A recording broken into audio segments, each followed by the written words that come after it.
with me today the Consul General from Ukraine, and he is Mr. Vitaly Tarasuk. He will be speaking in just a moment. We also have the president to his left of the Ukraine club here in Houston. He too will have a comment in just a moment. I'm going to ask if you would, if you'll come to this side, on this side of me. Michael? All the way over here. There. Yeah, we want to make sure you're in the frame. Okay. Okay, well, thank you everybody again. I received what I consider a clarion call for help from the persons who are here from Ukraine. I received this email, and in the email there was a hue and cry for support, and one of the forms of support mentioned has to do with hardware, ammunition, and fuel. Ukraine is on the front line of democracy. Ukraine is a country in peril and in need of help from the world. We cannot stand by and allow our neighbors, our friends in Ukraine, to find themselves stranded without the help that they need in a time of great peril. As a member of the Congress of the United States of America with a voice and a vote, I plan to use my voice and my vote to do what I can to be of assistance to Ukraine in this time of need. I do not believe that if you leave the world alone, the world will leave you alone.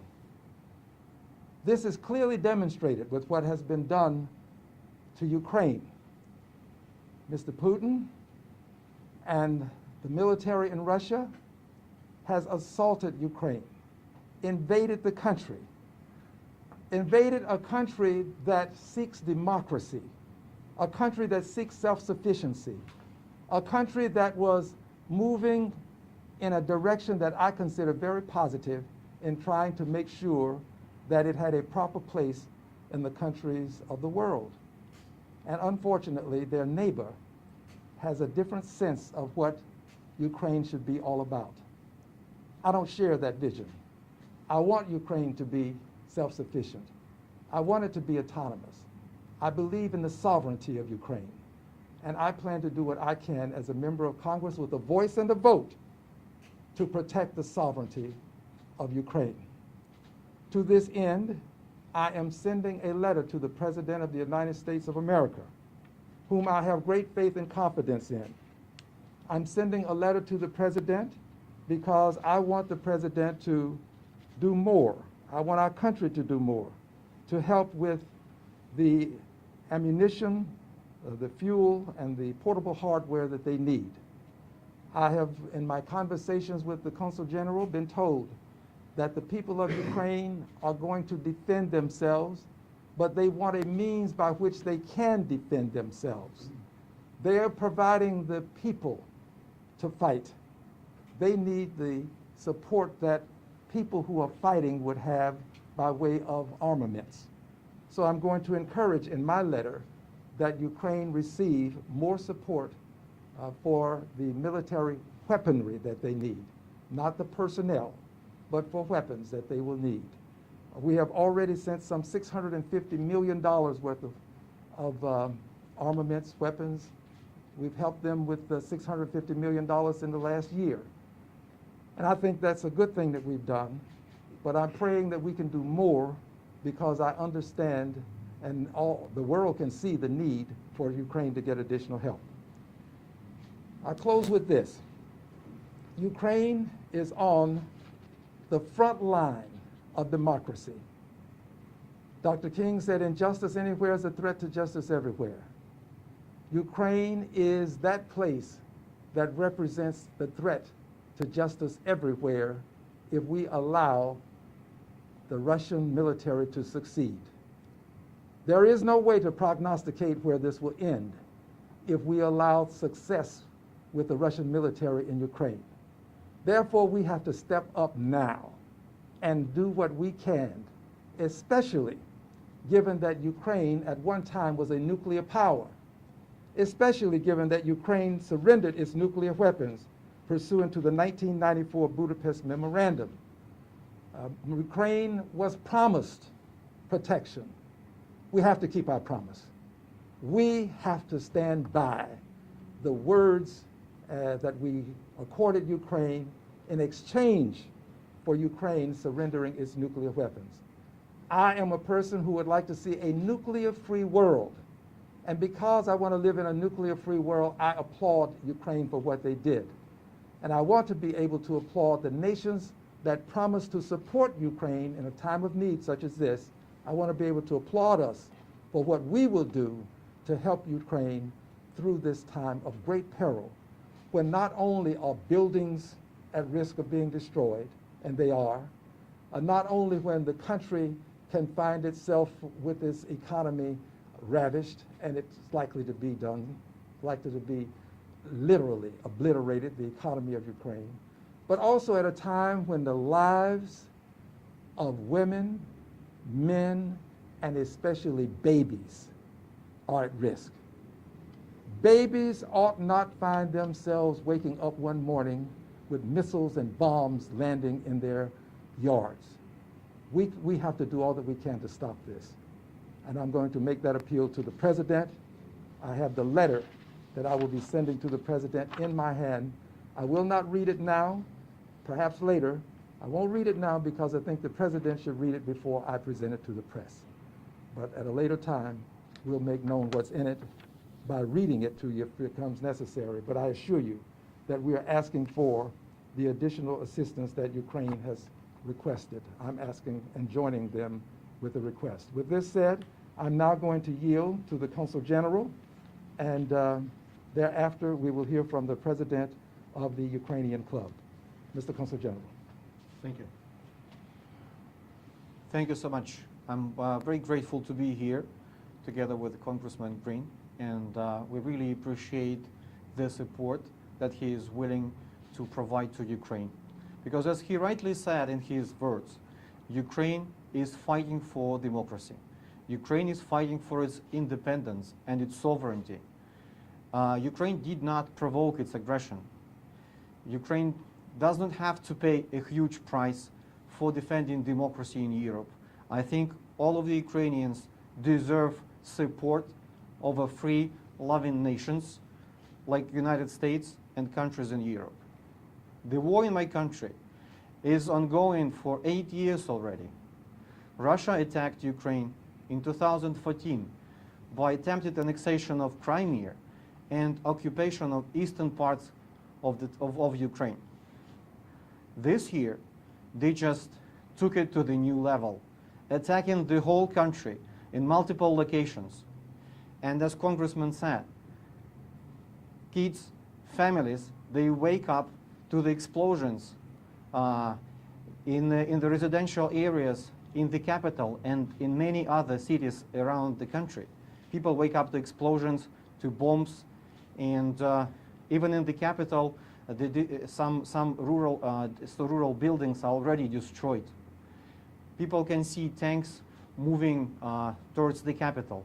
So we're living in the 21st century now, but it looks like we feel ourselves like living in the 20th century when some of the powers in Europe could decide that they could take some other country by force. I think we should not allow such things happen again.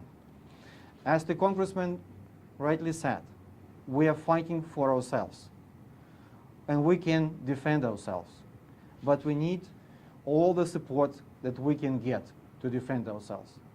And for that, we need, of course, more weapons, fuel, equipment for our military.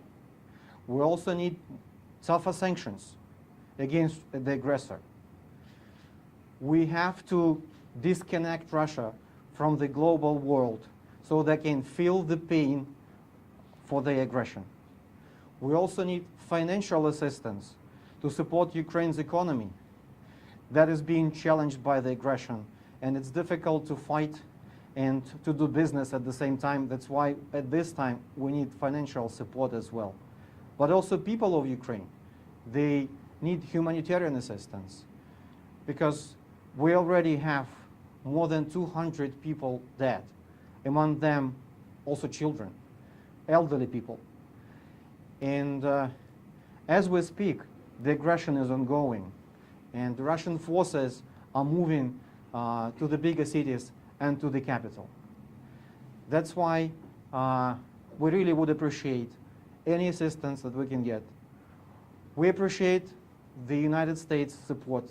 United States is a security and strategic ally of Ukraine. But at this time, I think every further effort should be done to support my country in defending its freedom, democracy, sovereignty, and independence. God bless United States, and God bless Ukraine. Thank you. Thank you. Congressman Green, thank you very much for inviting us here today to express our concerns. I am president of the Ukrainian American Cultural Club here in Houston. I get calls by the hour from members, from people in the community, from Ukrainians, saying that they're getting calls from people back home saying that they're ready to fight, they're ready to take arms. Even the military does not have enough ammunition, weapons, and fuel. This is what we're asking for today. We're asking for a Berlin-style airlift of equipment today, tonight, not tomorrow, not a week from now, of equipment. People are still trying to defend their homes. That's what we're asking for. Some members, I have very good friends in Kherson. They are fleeing from their home because the Russians are coming from Crimea. They cannot, they've worked there all their life. They're young, they're people in their 40s. They only know a free Ukraine. So that's what we're asking for. Thank you very much for this opportunity to speak with you and meet with you today. Thank you for your support. We very much appreciate it. We appreciate you, and thank you as well. Thank you. There was a mention of financial support and humanitarian aid. I did not include this in my letter, but I shall include the letter in the letter. I shall make the amendment to the letter to include the very language associated with financial support and humanitarian aid. Humanitarian aid because the United States is known globally for our financial aid, for humanitarian effort. We've gone to distant places and we've helped people who many thought we should not help because of who they were, but we do it. So we want to give humanitarian aid, and I think we need to help them with financial support. It's not enough to say we'll guarantee a loan if they cannot get that loan properly negotiated through some lending institution. So I think we should do what we can to provide financial support as well. And finally this, friends, this is about human beings. This is about people. The land is important to everyone, but the people are the reason we should be doing this. This is about women and children and people who were trying their best to have a destiny free of war. We cannot sit on the sidelines as war is going to move through a country that did not provoke this war. So we've got to do what we can to be of assistance. And with this said, I will take questions from the press. Congressman, how would you address concerns that Putin has threatened to impose consequences on anyone intervening in this? I believe that the United States of America has been a leader in the free world for reasons associated with taking on the challenges of those who would say that there are consequences.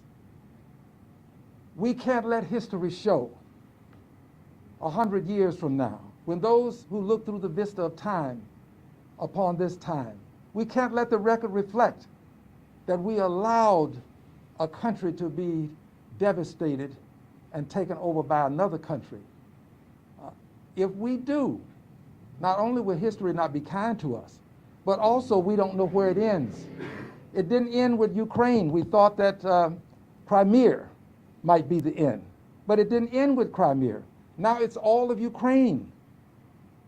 Nobody can prognosticate what's next because you have a person who has unlimited power in his country. It's not a democracy. Ukraine was a democracy, a growing democracy, a democracy about to blossom. We cannot allow it to be taken over by a strong man. We can't.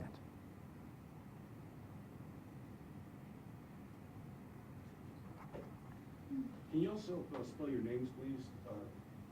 I'll give you a card. Okay, Thank you. I have your card. but- I'll give you a Yes, card. sir, please. Okay. Well, I'm gonna say one more thing if there are no more questions, and then we're going to retire to continue our dialogue. I'm gonna say one more thing. I want my diction to be superb on this, but I don't know how to make it superb. Our country is at risk because we have had a would-be dictator in the chief executive office. And if this dictator in Russia succeeds, there are going to be people who are going to say, we want a strong man in office. That would be the wrong thing for us to conclude. That would be the wrong thing for us to conclude. We've got to protect democracy here by showing people that democratic governments can respond to a crisis and can be of aid and assistance to people who are in peril in distant places.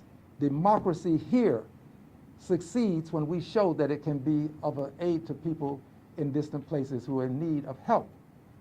Remember, the notion that if you leave the world alone, the world will leave you alone is just not true. That is false. The world has a way of finding its way to your doorstep, and we must make sure that when it does, we are prepared to continue to provide aid and comfort for those who need it. We plan to, I believe, provide aid and comfort and the help that Ukraine needs during this time of crisis. I thank you one and all. Oh, we have one more question. You said that the Ukrainians need financial support Yes, and humanitarian assistance. yes. Is there anything we can do here in Houston? Well, I have, in times past, whenever we've had a crisis, we have seen persons step up with humanitarian aid by way of the necessities of life, to get those necessities of life to people who need them. In a war-torn country, however, it's a little bit more difficult than a country that's been hit by a hurricane or a country that has had an earthquake. It's a bit more difficult. But as we progress and as we find the need and we find the means by which we can satiate that need, we will keep the public informed. And there may be a time, at a later time, for persons to help with that type of humanitarian assistance. But for now, we are going to depend on the government that is the richest and most powerful in the world to provide the humanitarian aid and assistance just for now.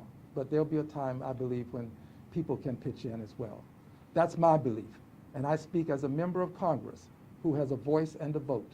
And I'm going to represent the people not only in my district, but in this country with my voice and my vote. Thank you. Question for the Consul General. Yes. You asked for more sanctions.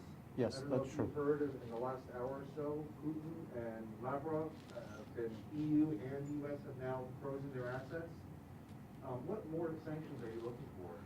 We very much welcome the move that was done by the White House, by this administration, but also by our allies in Europe. But we want more sanctions on Russia's financial sector. We want the SWIFT sanctions, so-called, to be implemented. So the Russia cuts off from the SWIFT system. So that's also important, that they will not be able to finance the war they are waging against my country. So there are other sanctions that we would like to have in place. But also we want them kicked off from all of the international fora they're in right now. So they will not feel themselves comfortable waging a war and still pretending to be a normal country. Thank you. Thank you.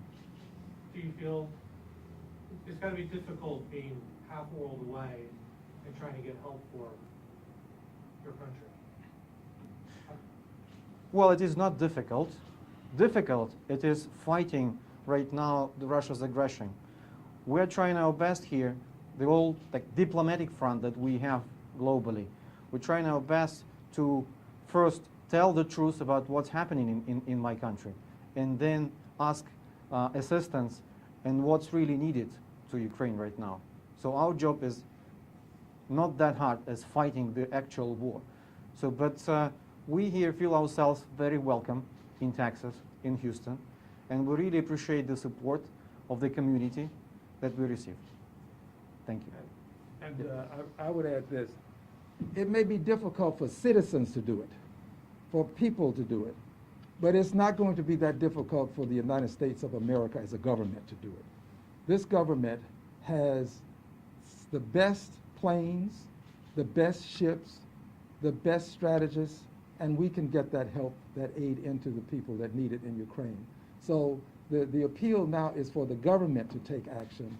There will be a time at a later time when citizens can take action. And I want citizens to be prepared to help. But now is the time for our government to step up to the plate. Remember, Ukraine had an agreement with a promise. We have to honor the promise. They surrendered their nuclear weapons. We ought to honor our commitment to provide them with protection in a time of need such as this. And they're asking for armaments. They didn't ask that we send in the military. They want the things that they can use to fight for themselves and fend for themselves. And we should help them with these things that they need. That's going to be my appeal to the president. I'll be back in Washington on Monday, and I'll be making that appeal today, but I'll make it again on Monday. Absolutely. Thank you, sir. Thank you. Thank you very much. Thank you. Thank you very much. Thank you. We'll exit through this door.